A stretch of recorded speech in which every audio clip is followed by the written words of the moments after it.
بھارت کے غیر قانونی زیر قبضہ جموں کشمیر کے ضلع پونچھ میں بھارتی فوجیوں نے اپنی ریاستی دہشت گردی کی تازہ کارروائی میں کشمیری نوجوان کو شہید کر دیا ہے۔ مقبوضہ جموں کشمیر کے مختلف اضلاع میں بڑے پیمانے پر محاصرے اور تلاشی کی کارروائیاں جاری ہیں۔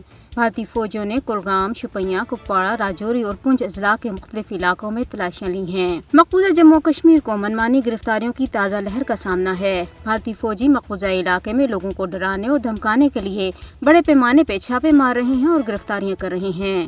حریت رہنماؤں، کارکنوں، صحافیوں، انسانی حقوق کے محافظوں، یہاں تک کہ عام کشمیریوں کو بھی جھوٹے مقدمات کا سامنا ہے۔ مودی کی فضائی بھارتی حکومت مقبوضہ کشمیر میں اختلاف رائے کو دبانے اور کشمیریوں کی غیر قانونی نظر بندی کو طول دینے کے لیے UAPA اور PSA جیسے کالے قوانین کا ڈھٹائی سے استعمال کر رہی ہے۔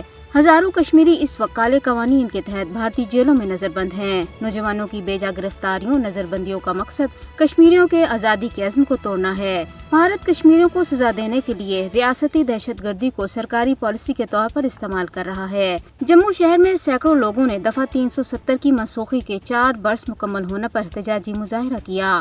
کل جماعتی حریت کانفرنس نے 5 اگست کو یوم استحصال کے موقع پر کشمیریوں سے بھرپور اظہار یکجہتی کرنے پر پاکستانی حکومت اور عوام کا شکریہ ادا کیا ہے۔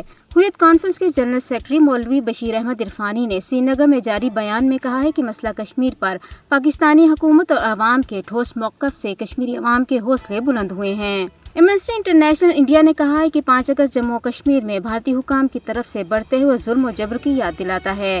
ایمنسٹی کے مطابق دفعہ 370 کی منسوخی کے بعد جموں کشمیر میں سول سوسائٹی کے اراکین، صحافیوں، وکلاء اور انسانی حقوق کے کارکنوں نے بڑے پیمانے پہ بھارت کی طرف سے جابرانہ پالیسیوں کا سامنا کیا۔ آذربائیجان کے صدر الہام علیوف نے مسئلہ کشمیر پر پاکستان کا ساتھ دینے کے عزم کا اظہار کرتے ہوئے کہا ہے کہ مسئلہ کشمیر کو حل کرنے کے لیے اقوام متحدہ سمیت ہر بین الاقوامی فورم پر پاکستان کا ساتھ دیں گے۔